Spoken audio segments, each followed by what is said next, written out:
You've heard of haunted houses, but what about haunted history itself? Welcome to Spookology, the podcast where your hosts, Keek and Cardi, unearth history's weirdest haunts, crimes, and cursed corners. From medieval murder mysteries and sinister seances to abandoned asylums and folklore with a vengeance, they cover it all with a shovel in one hand and sarcasm in the other. They're snarky, they're scholarly, they're slightly possessed. Whether you're a history nerd with a dark side, a ghost enthusiast with a love of footnotes, or just someone who likes your crime served with a side of cursed energy, Spookology is the podcast you didn't know you were dying for. New episodes drop regularly wherever you get your podcasts. Tune in if you dare, but don't worry, the ghosts are mostly friendly. Probably.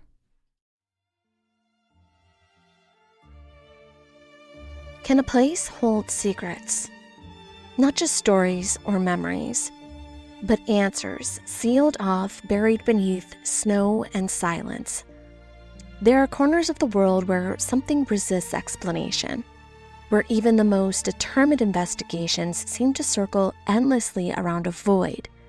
In these places, questions linger, not because no one has asked them, but because something in the fabric of reality refuses to respond. Welcome to Down the Crooked Path. I'm your host, Amanda Joy. Join me as we dive into eerie and spine-chilling stories that blur the lines between reality and the unknown.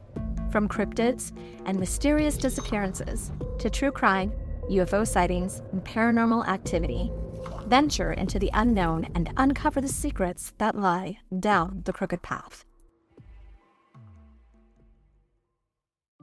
There are events in life and in death that seem to defy resolution. We chase them away year after year, driven by the need to understand what may never be fully understood. The mystery becomes its own kind of truth, one that doesn't offer closure but demands attention. Some stories don't fade with time, they deepen, drawing in new voices, new theories, and still leaving the core untouched. Our universe is vast, filled with phenomenon we've yet to name, forces we've only begun to measure. The disappearance and death of 9 hikers in the Russian wilderness may belong into this category, not forgotten, not solved, but suspended in a space between knowledge and the unknown. And maybe that's where it will remain. The route was mapped through the northern reaches of the Ural Mountains, a region known for its brutal winters and sparse population. The terrain was remote, unforgiving, and largely untouched, stretching across the borders between the Komi Republic and Sverdlovsk Oblast. The hikers were headed towards a mountain called Kholat-Syakhl, a peak whose name in the local Mansi language translates to something akin to Silent Peak. The area was isolated, with no nearby settlements, and the nearest outposts were days away by foot. Snowfall was heavy, temperatures dropped well below freezing, and visibility could vanish without warning. This was not a place that welcomed visitors. The pass itself was set at an elevation of roughly 780 meters, nestled along the ridges and valleys that twisted through the landscape like a maze. The forest thinned as the group ascended, giving way to open stretches of wind-blasted snow and jagged rock. The silence of this part of the Urals was not peaceful, it was total. No birds, no animals, no movement. Just the sound of the wind carving through the trees and sweeping across the slopes. The deeper one traveled into this region, the more the environment seemed to close in. Not physically, but psychologically. It was a place where direction became uncertain and time felt suspended. The location had no formal name at the time of the hike. It was later designated Dyatlov Pass, but during the expedition, it was simply another stretch of wilderness on its way to Autopsy, a mountain further north. The route was classified as a Category 3, the most difficult level of hiking under the Soviet standards, requiring experience in navigating extreme conditions. The group had planned to reach Autopsy and return, documenting their journey along the way. The expedition was launched in the final days of January 1959, during one of the harshest stretches of winters in the Soviet Union. At the center of the group was Igor Dyatlov. He was young but experienced, an engineer student with a reputation for discipline and technical skill. Dyatlov had led previous expeditions and was known for his ability to manage linguistics and maintain morale, as well as adapt under pressure. He was methodical in his planning, careful in his selection of equipment, and deliberate in choosing who would join him. This was not a casual outing. It was a sanctioned trek approved by the university's sport club and intended to demonstrate advanced survival and navigation skills in extreme conditions. Dyatlov was not just the leader, he was the architect of the entire operation. The others who joined him were skilled hikers, each with their own background in mountaineering and cold weather travel. They were students and graduates, most from the same institution, and each had completed previous expeditions of similar difficulty. Zinaida Kolmogorova, a 22-year-old, was a student at the Ural Polytech Institute and ranked among the team's most skilled hikers. Her previous expeditions had taken her through similarly harsh conditions. She was known for her resilience and sharp attention to detail. Zinaida had practical mindset and a strong presence, often taking responsibilities that required both endurance and precision. She had completed multiple Category 2 and 3 hikes. Her inclusion in the group was based on more than just familiarity. She had proven herself in the field. She kept a journal like several others and documented the early stages of the journey with a tone that was steady and observant. Her entries noted the weather, the terrain, and the group's progress. Ludmila Dubinia was the youngest member of the group, a student at the Ural Polytech Institute, and had already completed several high-category expeditions. She had faced severe conditions before and had proved her ability to endure them. Dubinia was also known for her determination, her sharp intellect, and her ability to remain composed under pressure. She was methodical in her approach to hiking, and her inclusion in the team reflected both her skill and her reliability. She had a background in civil engineering and was deeply engaged in her studies. Her academic discipline carried over into her fieldwork, where she maintained detailed notes and contributed actively to group planning. Like others on the team, she kept a journal during the expedition. Her entries were direct and observant, noting changes in the weather, terrain, and group's dynamic. Dubinia had trained for this level of difficulty and was familiar with the expeditions of a Category 3 route. Yuri Doroshenko was 21, a 4-year radio engineering student at the Ural Polytech Institute. He was physically strong and known for his boldness during expeditions. On previous hikes, he had once confronted a bear with a geologist hammer, an incident that lingered in the memory of those who knew him. Doroshenko wasn't reckless, but he didn't hesitate when faced with danger. His gear was often less insulated than others, but he compensated with endurance and resolve. He had close ties to several members of the group, including Igor and Zinaida. Although his relationship with her had ended before the hike, they did remain on good terms. Doroshenko had completed multiple high-category treks and was familiar with the demands of the terrain. His inclusion in the team reflected both experience and trust. Alexander Kulivatov was 24, a physics student specializing in nuclear studies. He had transferred to UPI from Moscow and was known for his focus and technical precision. His hiking experience included several difficult expeditions, and he approached each with methodical preparation. He had a reserved demeanor and was respected within the group for his reliability. Kulivatov contributed to planning and execution without drawing attention to himself. His inclusion in the team reflected both his experience and his ability to remain composed under pressure. Rustam Slobodin was 23, a mechanical engineer graduate from the Ural Polytech Institute. He was athletic and experienced in long-distance hiking, and several high-category expeditions were behind him. Slobodin had a calm, disciplined nature and often carried a mandolin on trek, a small personal detail that set him apart. He came from an academic family and was known for his resilience and his confidence. His inclusion in the group was based on proven capability and familiarity with the demands of the route. Yuri Krivonischenko was 23. a construction and hydraulics graduate from the Ural Polytech Institute. He was experienced in high-category hikes and had joined several of Dyatlov's previous expeditions. Known for his humor, he often helped keep morale high during difficult treks. He had worked at the Chelyabinsk 40, a secret nuclear facility, and was familiar with hazardous environments. Yuri was close with other team members and brought both technical skills and camaraderie to the group. Nikolai Tibio-Brignol was 23, a recent graduate of the Ural Polytech Institute with a degree in civil engineering. He was athletic, sharp-minded, and known for his calm demeanor during difficult treks. His hiking experience was extensive. He had served on the Institute's qualifying commissions for expeditions, a role reserved for those who had proven skill and judgment. He came from a family marked by political repression, and his upbringing had installed a quiet resilience. Nikolai had participated in multiple high-category hikes and was familiar with the terrain and conditions they were entering.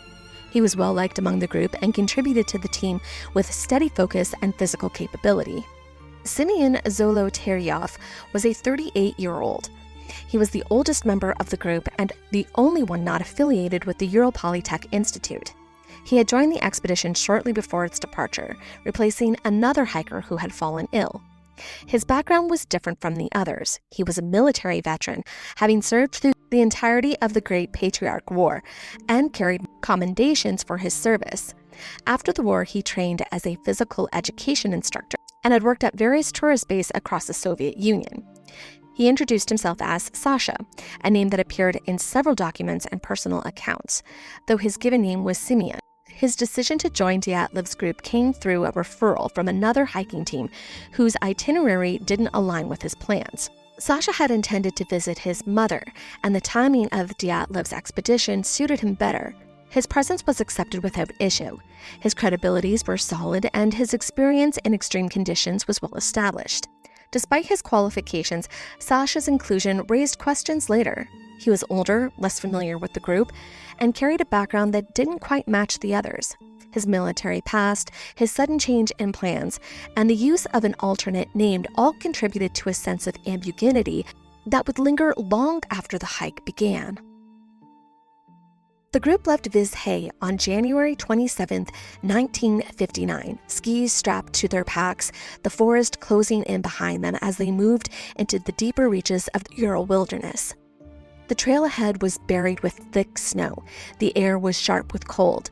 Temperatures hovered well below freezing, often dipping past -30 Celsius. The wind cut through the trees in long, low gusts, and visibility shifted with each passing hour. The terrain was uneven, dense forest gave way to open tundra, and the slopes of Khao-Lat Saikal loomed in the distance. They followed a planned route, one which had been approved by the university sports club, and documented their progress through journals and photographs. In the earlier days of the hike were steady. The group moved in formation, setting up camp each night and recording their routine. They noted the weather, the conditions of the trail, and the mood within the team. There were moments of fatigue but no signs of distress. The snow deepened as they ascended, and the forest began to thin. Their pace slowed but remained consistent. They were prepared for the conditions, and their equipment reflected the severity of their route. Each member had trained for this level of difficulty, and their coordination suggested experience and familiarity with one another. They were expected to return to Vizhay on February 12th. Dyatlov had arranged to send a telegram upon arrival, a standard protocol for expeditions of this kind. The timeline allowed for delays due to weather, and the group had accounted for that in their planning. Their journals continued to track the journey. Their photographs captured the landscape as it grew more remote. The hike was progressing, and the team remained focused. By mid-February, the expected date of return had passed. The group had planned to send a telegram from the final leg of their route, confirming their arrival and signaling the end of the expedition. But that message never came. Days went by, then a week. At first, the delay was not alarming. The weather in the northern Urals was unpredictable, and it wasn't uncommon for expeditions to run behind schedule. The terrain they were navigating was remote, and communication was limited to a few points of contact they had left behind. Family members began to ask questions. The university sports club, which had approved the route, noted the absence but held off on raising concern. There was still time, still margin for error. But the silence continued. No word from Vizhay, no message from Orton, no sign that the group had reached their destination. Days continued to pass, and the absence began to shift from inconvenience to unease.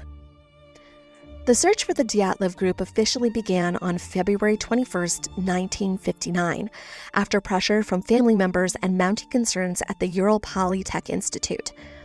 Initial hesitations from officials had caused delayed action. Some believed the hikers were simply held up by weather. But the silence had stretched too long, and the university's sports club could no longer offer reassurance. Volunteers, many of them fellow students, joined the effort alongside military personnel, local authorities, and experienced outdoorsmen. The operation expanded quickly, drawing from multiple search parties and aerial support from Ivydel Airport. The train posed immediate challenges. The region around Kalatsykal was buried beneath deep snow. Visibility was limited, and the winds cut across the slopes in unpredictable bursts. The area was remote with no marked trails and few natural landmarks. The team relied on maps, compasses, and prior knowledge to the route Dyatlov had submitted. The landscape was a mix of dense forest, frozen rivers, and exposed ridgelines. Snowdrifts concealed depressions and altered the shapes of the terrain, making navigation slow and hazardous. Several groups were deployed simultaneously. One team, led by Boris Sleuth, was dropped by aircraft near Mount Orton, the intended destination of the Dyatlov group. They found no signs of arrival, no flags, no markers, no evidence that the hikers had reached that point. Other teams moved to the valleys and slopes surrounding Kalatsykal, scanning for tracks, discarded equipment, or any indication of movement. Local Mansis hunters joined the search, bringing knowledge of the land and its patterns. Prison guards from the nearby Ivydel labor camp were also enlisted, along with officers from the Ministry of Internal Affairs. On February 26, 1959, the search party led by Boris Sleuth and Mikhail Sharavin located the Dyatlov's group tent on the eastern slopes of Kalatsykal. The discovery was made after spotting a trail of ski tracks partially buried in the snow, which led them to a shallow rise on the mountainside. The tent was found collapsed, partially covered in snow, and positioned at an angle on the slope. It had not been dismantled or packed away. One side was sunken. The fabric was torn open. The damage was not consistent with external forces or weather. Upon closer inspection, it became evidence that the cuts had been made from the inside. The tent had been modified from two standard Soviet hiking tents, stitched together to accommodate a full group. It was familiar to Boris, who had helped construct it years earlier. The entrance flap was closed, but the side facing downhill had multiple slashes, each made with a blade from the interior. The positioning and nature of the cuts suggested a rapid exit. There were no signs of struggle inside, no blood, no indication of an external attack, yet the decision to cut through the fabric rather than use the entrance raised immediate concern. Inside the tent, the group's belongings remained. Blankets, backpacks, cooking equipment, and food supplies were intact. Clothing was scattered, including jackets, boots, and insulated layers. Several pairs of shoes were lined up neatly as if prepared for the next day's hike. A flashlight was found on the top of the tent, still functional. A plate of solo, white pork fat had been left uneaten. Journals and maps were present, undisturbed. The scene did not suggest abandonment due to external threats. It looked as though the group had left in haste, without taking the gear necessary to survive the conditions outside. Footprints led away from the tent, descending the slope in scattered patterns. The tracks were shallow, preserved in the hardened snow. Some were made by bare feet, others by socks or a single boot. The prints indicated movement by at least 8 individuals headed towards the tree line nearly a kilometer downslope. The spacing and depths of the tracks suggested walking, not running. There were no signs of pursuit, no drag marks, no evidence of a coordinated flight. The trail faded as it reached the forest, where the snow was deeper and the terrain more complex. The tent's location was exposed, positioned on open ground with no natural windbreak. It was not the most sheltered site, but it aligned with the group's documented route and schedule. The decision to camp there had likely been made late in the day after failing to reach a more protective area. The slope was steep, the snow accumulation was significant, and the site was photographed and documented by the search team. Measurements were taken, and the area was marked for further examination. No immediate conclusions were drawn. The tent was intact, the gear was present, and the group had left without it. Between February 27th and March 2nd of 1959, the search team began to move deeper into the forested area below the eastern slopes. Following the trail of footprints that had led away from the tent, they descended towards the tree line, where the terrain shifted from open snowfields to dense woodland. Roughly 1.5 kilometers downslope near the forest edge, they came upon a large cedar tree. Its trunk scarred, its lower branches broken, and the snow around it disturbed. At the base of the cedar, the bodies of Yuri Doroshenko and Yuri Krivonoshenko were found, both lying near the remains of a small fire which had burned down to ash and charred wood. The area around the fire showed signs of frantic activity. Branches had been snapped from the trees, up to 5 meters high, suggesting one or both of the men had climbed it, possibly to look for the tent or signal for help. The bark was stripped in places, and the snow beneath the tree was packed down, indicating prolonged movement in this area. Doroshenko's body was found closest to the fire. He was wearing only a short-sleeved shirt, cotton underwear, and no shoes. His skin showed signs of frostbite and burn, likely from close contact to the flames. His hair was burned on one side, his hands were bruised and scraped. Krivonoshenko was found a short distance away, also barefoot, dressed in a torn undershirt and light clothing. He too had burns on his legs and hands, along with bruises and abrasions. Both bodies show signs of having struggled to stay warm, and the fire appeared to have been their last attempt at survival. The scene was documented and detailed. The discovery raised immediate concerns and questions. The distance from the tent, the conditions of the bodies, and the evidence of a fire suggested a desperate attempt to survive. Yet the lack of clothing and the injuries were difficult to reconcile with the known conditions. The search continued, expanding outward from the cedar as the investigators began to piece together the final movements of the groups. On March 5th, the search team uncovered a third body. It was found approximately 300 meters from the cedar tree, positioned along the direct line back towards the tent. The body was identified as Igor Dyatlov, the leader of the expedition. His remains were partially buried in snow, lying face up with his head slightly turned to one side. His arms were bent at the elbow, hands clenched near his chest, as if frozen mid-motion. The posture suggested movement, an effort to crawl or shield himself from the cold. Igor was dressed more adequately than the previously two discovered hikers. He wore a fur-lined jacket, a sweater, and thermal layers. His footwear consisted of one left boot and one wool sock. The clothing was insufficient for the conditions, but it was more than what had been found on the Uris. His watch was stopped at 5:31 a.m., though the exact time of death could not be confirmed. His face showed signs of frostbite and his lips were cracked. There were abrasions on his hands and bruises on his knuckles, consistent with blunt force trauma or defense injury. His right cheekbone was slightly swollen, and there were scratches along his forearms. The location of the body was significant. It laid between the cedar and the tent, suggesting a possible attempt to return to shelter. The terrain in that area was uneven, with snowdrifts reaching up to 1 meter deep. The slope was gradual, but the wind exposure was severe. Searchers noted an absence of any trail markers or equipment nearby, no flashlights, no provisions, no signs of coordinated regrouping. Igor had been alone when he died. The discovery added weight to the timeline. Igor had survived longer than the others found near the cedar. He had moved away from the fire towards the tent and collapsed before reaching it. His injuries were not fatal on their own, but the exposure and exhaustion had taken their toll. The search continued, and the teams expanded their grid across the slopes and into the ravine below. On March 5th, the search team uncovered a fourth body. It was approximately 150 meters away from the remains of Igor, positioned along the same line leading back towards the tent. The body was identified as Zinaida Kolmogorova. She laid face down in the snow, her arms extended forward, one leg slightly bent, as if frozen mid-stride. Her location placed her closer to the tent than Igor, suggesting that she had attempted to return to the shelter as well. Zinaida was dressed in a long-sleeve shirt, 2 sweaters, and ski pants.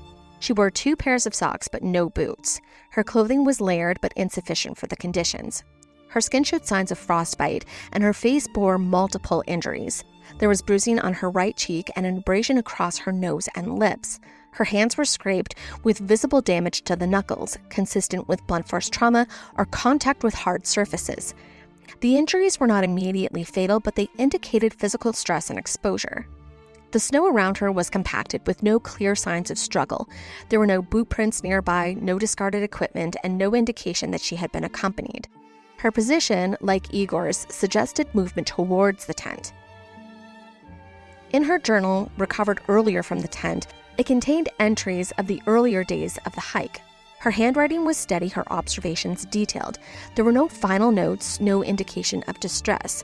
Her presence on the expedition had been active and engaged, and her experience as a high-category hiker was well established. The discovery of her body added another piece to the timeline, but the circumstances were still unclear.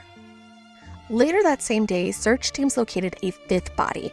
It was found approximately 180 meters from Zenaita's, positioned along the same route leading back to the tent. It was the body of Rustam Slobin. He lay face down in the snow, one arm tucked beneath him, the other extended outwards. His legs were slightly apart, his head turned to the side.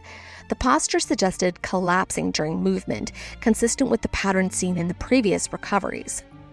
Rustam was dressed in a long-sleeve shirt, 2 sweaters, and insulated pants. He wore a single left boot on his right foot and multiple layers of socks on the left. His clothing was heavier than that of the others found near the cedar, but still inadequate for the conditions. The temperatures had remained well below freezing, and the wind exposure on the slope was severe. His body showed signs of frostbite, and his skin was discolored from prolonged exposures. The injuries were more pronounced. A fracture was found along the right side of his skull, measuring approximately 6 centimeters in length. There were abrasions on his face, bruises on his arms, and damage to the soft tissue around his knuckles. The pattern of the injuries suggested repeated falls or impacts, possibly caused by disorientation or exhaustion. The skull fracture was significant, but not immediately fatal. It might have contributed to loss of consciousness, but the primary cause of death was determined to be hypothermia. The snow around Rustam was compacted, with no signs of struggle or external interference. No equipment or personal items were found nearby. His position, like Igor and Zenaita, indicated movement towards the tent. With 5 bodies recovered, the search expanded further into the surrounding terrain. The remaining 4 hikers had not yet been found, and the conditions continued to challenge visibility and movement. On May 4th, 1959, more than 2 months after the initial discoveries, the final 4 bodies from the Dyatlov expedition were located. The spring thaw had begun to expose areas previously inaccessible due to deep snow accumulation. The search team probing the terrain near the cedar tree where the Igors had been found identified a depression in the snow leading into the ravine approximately 75 meters further downslope. The area was dense with bush and uneven terrain, partially shielded from the wind and visibility. Within this ravine, concealed beneath 4 meters of compacted snow, the remaining 4 hikers were found. The bodies of Ludmila, Simon, or Sasha, Nicola, and Alexander were discovered together in a shallow stream bed. The location was marked by signs of an improvised shelter, branches arranged in a den-like structure, padded with clothing and remnants of fabric. The construction suggested an attempt to create insulation against the cold. The surrounding area showed evidence of activity: broken tree limbs, disturbed snow, and traces of movement. Unlike the others found earlier, these 4 were dressed more adequately, wearing multiple layers including jackets, hats, and boots. Some of the clothing was later identified belonging to the hikers who had died near the cedar, indicating that garments had been redistributed amongst the survivors. Ludmila's body was positioned closest to the stream. She wore a torn sweater with 2 pairs of pants, one of which belonged to Yuri Krivonishenko. Her injuries were extensive, and she had suffered massive internal chest trauma, multiple fractures on the ribs on both sides with hemorrhaging into the heart and lungs. Her tongue was missing, along with her eyes and portions of soft tissue around the mouth. The damage was not consistent with predatory animals, according to forensic reports, and there were no signs of external wounds that could explain the internal injuries. Her hands were clenched, and her posture suggested that she had died in a state of extreme physical stress. Simon, or Sasha, was found nearby laying face down with his head turned to his side. He wore a fur hat, a military-style jacket, and multiple layers of clothing. His injuries mirrored those of Ludmila, severe chest trauma including multiple fractured ribs and internal bleeding. His body showed no external bruising that could account for the force required to cause such damage. A camera was found strapped to his body, and the film would be later developed.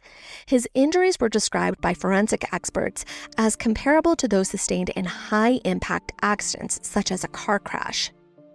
Nikola was located slightly apart from the others, laying on his side with his head resting against rock. He wore a jacket, thermal layers, and boots. His skull had sustained a massive fracture, an impact wound that extended across the temporal bone and associated with hemorrhaging. The injury was fatal and likely occurred shortly before death. There were no other signs of injuries, and his clothing was intact. The position of his body suggests that he had fallen or collapsed suddenly.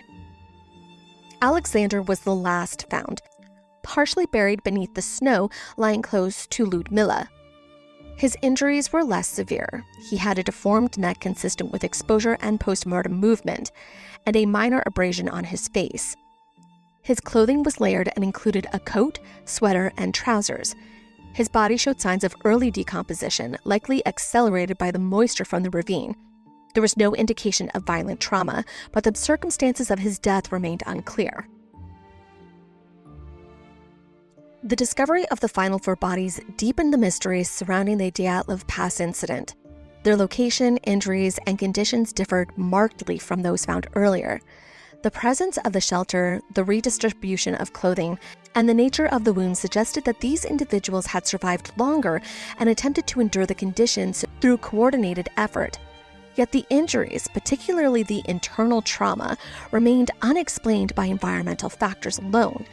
The site was documented extensively. The ravine was marked and the bodies were transported for autopsy and examination.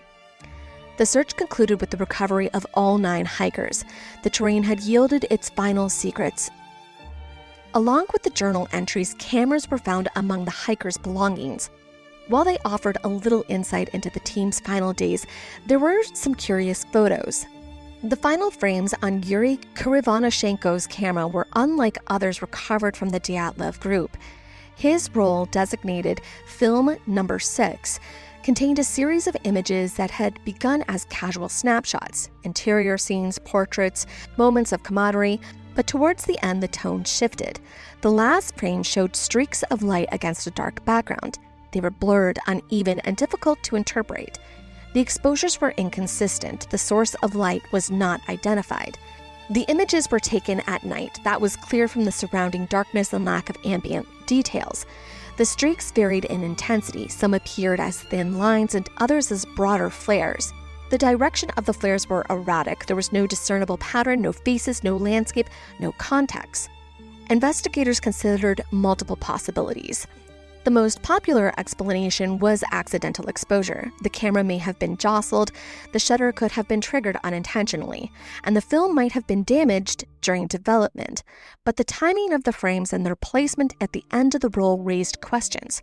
If the exposures were accidental, why were they clustered together? And how were these the final images? Some researchers proposed that the light came from flashlights, others have suggested firelight, and a few have speculated about rare atmospheric phenomenon, including ball lightning. There are also claims of more exotic origins, but those were not supported by physical evidence. The negatives were examined and no tampering was found. The emulsion was intact, and the anomalies were present in the original film. Yuri's camera was one of several recovered. Igor's camera, labeled film number 2, contained images of the group's journey, snow-covered trails, campsite preparations, candid moments. Rustam's camera, film number 4, had similar content, and Sasha's camera was damaged. It contained 11 frames. Most were unremarkable. One was overexposed, and the subject was unclear. The order in which the bodies were discovered, the condition each was found in, revealed a pattern that was neither linear nor uniform. The first 5 were located within days of each other, scattered between the cedar tree and the tent, suggesting a retreat that was fragmented and desperate. The final 4, buried deep in a ravine, and uncovered only after the spring thaw, had survived longer and appeared to have attempted shelter. Their injuries were more severe, their clothing more complete, and their location more concealed. The contrast between the two groups raised immediate questions about what had unfolded at the slope. The tent itself had been cut open from the inside, not torn or collapsed by external forces. The hikers had fled without boots, without coats, in sub-zero temperatures. Footprints leading away were orderly, not erratic, no signs of running, no evidence of panic. The tracks showed individuals walking calmly through the forest, some barefoot, some without socks, some in only socks. But there were no signs of pursuit, no drag marks, no indication of a coordinated escape. The tent contained food, clothing, and equipment. It had not been abandoned due to lack of resources. The injuries varied widely. Some died of hypothermia consistent with exposure. Others suffered massive internal trauma, fractured ribs, crushed skull, and hemorrhaging, without corresponding external injuries. Ludmila's tongue and eyes were missing. Sasha had a camera that was not listed in the expedition's inventory. Radiation was detected on some of the clothing. The detail did not align with a single cohesive explanation. Theories emerged quickly. An avalanche was proposed, but the slope was not steep enough and the tent had not been buried. The footprints remained visible, which would have been erased by a slide. Military involvement was considered, secret weapon testings, parachute mines, or accidental exposure to classified operations. Some pointed to the hikers' proximity to restricted zones and the presence of unusual injuries. Others speculated about infrasound, a rare atmospheric phenomenon capable of inducing panic and disorientation. There were suggestions of animal attacks, though no tracks or bite marks were found. And more fringe theories included UFOs, paranormal forces, and time anomalies, all fueled by the absence of a definitive cause. The Soviet investigation ultimately concluded that the hikers had died due to a compelling natural force, a phrase that offered little clarity and left considerable room for speculation. Following the incident, the region surrounding Kholat Syakhl was closed to expeditions for 3 years. Despite extensive documentation and forensic analysis, no single theory was able to account for all the evidence. The condition of the tent, the orderly footprints in deep snow, the range and severity of injuries, the missing body parts, the staggered timeline of deaths presented contradictions that resisted a unified explanation. In the decades that followed, researchers, journalists, and independent investigators proposed more than 30 distinct theories. They range from environmental causes such as avalanches, catabolic winds, and infrasound-induced panic, to human-related scenarios including military testing, parachute mines, and accidental encounters with classified operations. Others point to psychological breakdown, radioactive contamination, and even speculative ideas involving cryptids or extraterrestrial interference. Each theory attempts to reconcile the physical evidence with the known behaviors of the group, but none could fully explain the combination of trauma, exposure, and decision-making that led to their deaths. The case remained open, but not in an official status, but in the public's consciousness. The questions persisted, and the mountain has retained its silence.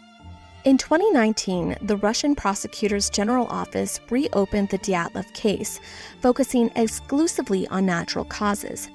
After months of fieldwork, archival review, and consultations with geographical experts, the official conclusion was issued. The hikers had died as a result of an avalanche. This marked the first time in 60 years that the government had formally endorsed a specific explanation. The theory centered on the location of the tent, pitched on a slope just below the crest of the mountain. Investigators proposed that a slab of snow destabilized by the group's excavation of the site and compounded by wind and snowfall had broken loose sometime during the night. The weight of the slab may have pressed against the tent, causing the hikers to cut their way out in a panic and flee downslope. The absence of avalanche debris was explained by the nature of the slab avalanches, which can cause minimal surface disruption. The injuries sustained by Ludmila and Sasha were attributed to the force of the snow mass, compressing their chests as they lay in the ravine. In 2021, a study published in Communications, Earth and Environment suggested this hypothesis with computer modeling. Researchers simulated snow conditions and terrain, concluding that the delayed slab release was plausible given the tent's placement and weather patterns recorded in the hikers' journals.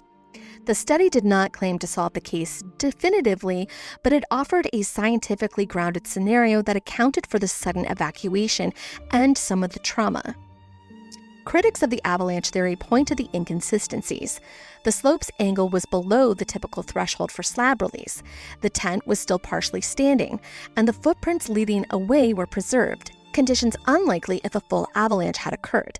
The injuries remained difficult to reconcile with the snow pressure alone and the behavior of the group walking calmly into the forest without gear. It was not a full explanation. Despite these gaps, the avalanche remains the official position of the Russian government.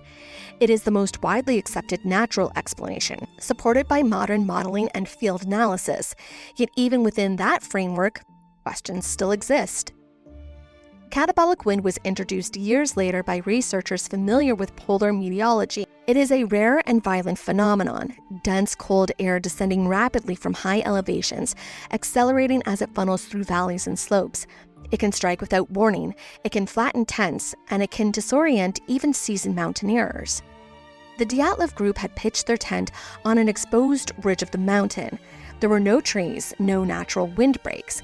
If the catabolic wind swept down that night, it would have hit them with brutal force. The tent could have collapsed inwards, trapping them. In the chaos, they may have had to cut their way out, believing the structure was failing or that suffocation was imminent. They left their tent in a line, not a scramble. That detail remained consistent across all accounts. It suggested a decision, not a reaction. If the wind continued, visibility would have dropped. Communication would have faltered. The cold would have intensified. Reaching the tree line would have been their only option. The catabolic wind theory is grounded in physics, geography, and precedent. Similar events have occurred in Antarctica and Greenland. In 1978, a group of skiers in Sweden abandoned their camp under similar conditions. While they survived, the Dyatlov group did not. Infrasound is a low-frequency sound wave produced by natural forces, such as wind interacting with terrain. Under specific conditions, it can trigger psychological responses in humans: unease, confusion, nausea, and sudden fear. In controlled environments, exposure to infrasound has caused subjects to experience chest pressure and panic without any identifiable external threats. If such a wave were present the night of the Dyatlov incident, it may have induced irrational behavior among the hikers, prompting a coordinated evacuation of the tent despite no visible danger. Ball lightning is a rare electrical phenomenon that appears as a glowing sphere, sometimes hovering, sometimes moving erratically. It has been observed during thunderstorms and can persist for several seconds. Witness accounts describe a range of colors and sizes. Its behavior is unpredictable. In the Dyatlov case, some clothing showed burn damage. Melted snow was noted near the tent. A camera mounted on a tripod suggested the group may have been observing something unusual. Photographs recovered from their cameras included streaks of light with no confirmed source. If ball lightning occurred nearby, it could have caused disorientation or panic. Arctic hysteria, sometimes known in indigenous communities as piblaktak, is a psychological condition associated with extreme cold, isolation, and nutritional stress. Documented symptoms include sudden irrational behavior, screaming, running, and stripping off clothing. It has been observed in both native and non-native individuals under prolonged exposure to harsh polar environments. The Dyatlov group had been in sub-zero conditions for days, with limited food and no contact with the outside world. If one member experienced a psychological break, the others may have responded urgently, leaving the tent to intervene or escape the situation. Each theory reflects on the environmental and psychological pressures present at the slope of the mountain, but none offer a complete explanation. But each contributes to a broader understanding of how extreme conditions can disorientate perception, fracture decision-making, and leave behind a mystery that lasts a lifetime. Animal encounters have been proposed as a possible explanation to the Dyatlov's group's sudden departure from their tent. The region was home to reindeer, wolverine, and bear, all capable of causing alarm, all unpredictable under stress. Wolverines are solitary and aggressive. They are known to attack when cornered or provoked. Their presence at Ural Mountain is documented, although sightings are rare. If a wolverine approached the tent, drawn to food or scent, it could have triggered a defense reaction. The hikers may have had to cut their way out to avoid confrontation. The animal may have retreated. The group, exposed and disoriented, may have continued towards the forest without returning. Reindeer are not typically aggressive, but a stampede, triggered by noise or weather, could have startled the group. The sound of hooves in the dark, the vibration through the snow, and the sudden movement, these could have created confusion. The tent was positioned in an open terrain. There were no barriers, and if a herd passed nearby, the hikers may have fled to avoid being trampled. Bears are more dangerous. They are active in the region, though less so in the winter. A bear disturbed from hibernation or drawn by food could have approached the tent. The scent of provisions, the movement inside, the noise, any of it could have attracted attention. If the hikers saw a bear, panic would be a rational response. Cutting through the tent and escaping without gear may have been the fastest option. But no bear tracks were found. There were no signs of struggle. But the snow had shifted. The evidence may have been erased. None of the recovered bodies showed bite marks or claw wounds. There was no fur around, no droppings. The injuries sustained were all internal, blunt force, consistent with falls and pressure, not consistent with animal attacks. But the absence of direct contact does not rule out the possibility of a threat. The fear of an animal, real or perceived, may have been enough. The tent was intact before it was cut. The hikers left in formation. They did not return. The forest was distant. The cold was severe, and the decision to leave without shoes and coats remains unexplained. Stove used by the group was a collapsible model designed for use inside of a tent.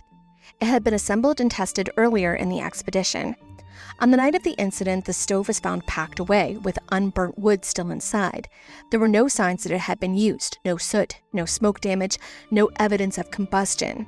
That detail ruled out carbon monoxide poisoning as a direct cause. If the stove had malfunctioned, it would have left physical traces, but it didn't. Methanol poisoning was considered due to the presence of alcohol among the group's supplies. A flask of vodka had been recovered from the tent. It was unopened. No other substances were found. The coroner's report noted that 4 of the hikers had alcohol in their systems at the time of death, but the levels were low, not consistent with methanol toxicity. No signs of vomiting, no blindness, no organ failure. So the theory remains speculative. There is no evidence of contaminated alcohol. The region surrounding the Dyatlov Pass is home to several species of wild mushrooms, including Amanita muscaria, known for its psychoactive properties. When dried, it can cause hallucinations, confusion, and erratic behavior. There is no record of the group collecting or consuming mushrooms. No remains were found on the stomach contents. No references appear in the diaries. But accidental ingestion cannot be ruled out entirely. If one member consumed a toxic species, the resulting behavior could have alarmed the others. The decision to leave the tent may have been a response to perceived danger, not an actual threat. Internal conflict has been suggested as a possible trigger for the group's reaction as well. This group included 9 individuals, most of whom were in their 20s. They were experienced, but under stress. The conditions were harsh. The isolation was complete. The diaries recovered from the tent showed no signs of tension, no arguments, no complaints, but psychological strain is difficult to measure post-mortem. If a confrontation occurred, it left no visible trace, no defensive wounds, no blood inside the tent. The footprints leading away were consistent, no divergent, no pursuit. The possibility of criminal or conspiratorial involvement in the Dyatlov Pass incident has persisted for decades. The terrain was remote but not inaccessible.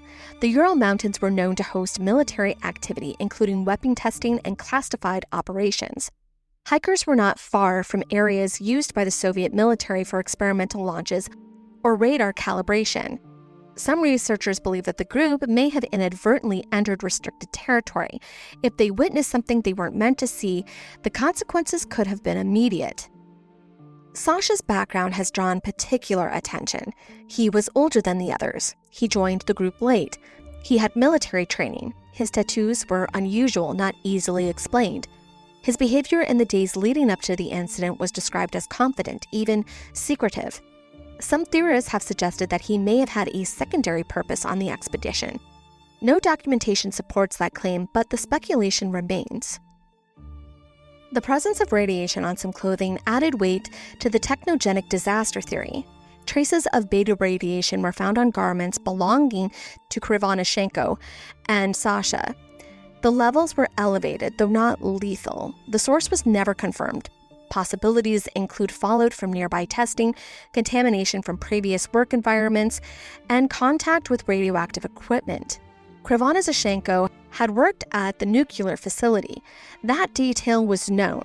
Whether the contamination occurred before or during the expedition is unresolved. Radiosondes are used in Soviet meteorological research. These weather balloons carried instruments to measure atmospheric conditions. Some include radioactive isotypes for tracking. If one of these weather balloons landed near the tent, the hikers may have investigated. If it malfunctioned or released material, exposure could have followed. No physical remains of a balloon were ever recovered.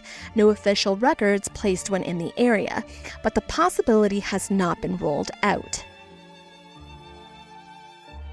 The theory involving Gulag escapees or special forces hinges on mistaken identity. Hikers may have encountered individuals fleeing captivity or conducting covert operations. If confrontation occurred, it left no direct evidence, no foreign footprints, no weapons, no signs of struggle inside the tent, but the injuries sustained by some members were severe. The cause remains disputed. Among the recovered clothing, one of them stood out, a bandana. It was not listed on the original Soviet inventory. It did not match the known belongings of any hikers. Mentions of the bandana come from later accounts, independent researchers, and unofficial sources. Its authenticity is uncertain. Some believe it belonged to Sasha, others suggest it was planted. The fabric has not been analyzed, and its origins are currently undetermined. Eyewitness accounts from the region surrounding the Dyatlov Pass include reports of glowing orbs in the sky.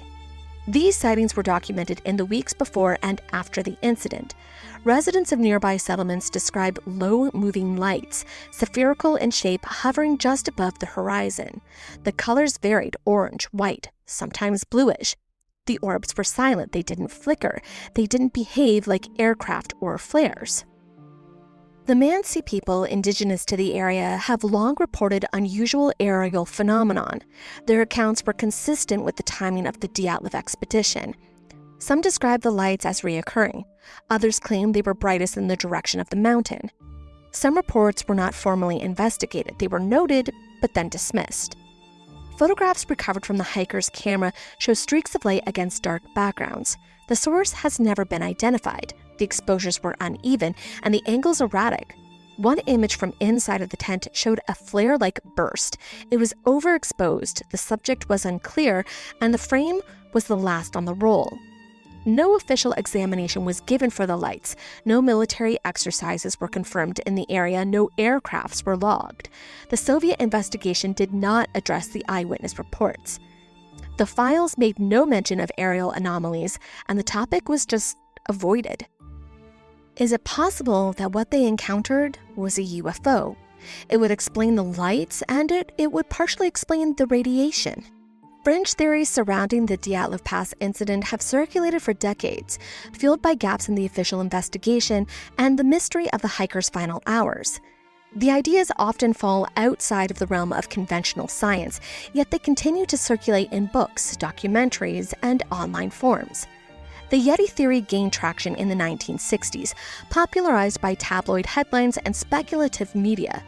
It suggested that the group was attacked by a cryptid creature native to the Siberian wilderness. The Yeti theory gained traction in the 1960s, popularized by tabloid headlines and speculative media. It suggested the group was attacked by a cryptid creature native to the Siberian wilderness. Supporters point to the violent injuries sustained by some of the hikers and the remote location of the incident. No physical evidence has ever supported this claim. There are no tracks, no fur, no eyewitnesses. The theory remains unsubstantiated. Time vortex and teleportation experiments belong to the category of speculative physics. These theories propose that the hikers may have encountered a localized distortion of time and space, possibly linked to secret research or natural anomalies. Some versions suggest that the group was transported or displaced, explaining the disarray in the injuries. No scientific basis exists for such phenomenon in the region. No equipment was found, no documentation surfaced, so the idea remains theoretical. Gravity fluctuation theories suggest that the area around the mountain may have experienced a temporary shift in gravitational forces. This could have caused disorientation, imbalance, or even physical trauma. The concept is based on the fringe interpretations of geographical data and reports of strange sensations in the area. No instruments were deployed at the time, no measurements were recorded, and the terrain shows no signs of instability. No fringe theory has ever been confirmed. None have produced verifiable evidence, but their continuance reflects the unresolved nature of the case and the human need to fill silence with possibility. The Dyatlov Pass remains one of the most confounding, unsolved cases of the 20th century. Decades of investigation, speculation, and re-examination have produced dozens of theories, some grounded in science, others in psychology, and still others in the realm of secrecy and the unexplained. Yet none of them fully account for what happened. Each explanation addresses part of the evidence. Environmental theories can explain the decision to leave the tent, but not the injuries. Psychological theories offer insight into the behavior, but not the physical damage. Conspiratorial theories raise questions about the radiation and the missing documentation, but lack direct proof. Even forensic advancements have failed to reconcile the inconsistencies in the timeline, the condition of the bodies, and the state of the campsite. The Soviet investigation was closed with a vague conclusion, a compelling natural force. That phrase has become a placeholder for everything that doesn't add up. The official files contain gaps. Witness statements were omitted, artifacts were either undocumented or lost. Some items like the bandana, the extra camera, were never formally acknowledged. Others were cataloged but never explained. The case remains unresolved because each new theory fails to account for certain elements, resulting in details that do not align, facts that are inconsistent, and lingering unanswered questions. We continue to ask questions, to analyze the situation, to revisit the mountain, not in the pursuit of past experiences, but to address what remains unresolved. Until next time, I'm Amanda Joy. Stay curious, keep asking, and let the mysteries guide you forward. Follow the path further if this episode left you lingering in the shadows. There's more to explore. Follow Down the Crooked Path on TikTok and Instagram for haunting visuals, behind-the-scenes lore, and updates on upcoming episodes. Every post is another breadcrumb deeper into the strange, the forgotten, and the beautifully unsettling. Stay curious and keep walking.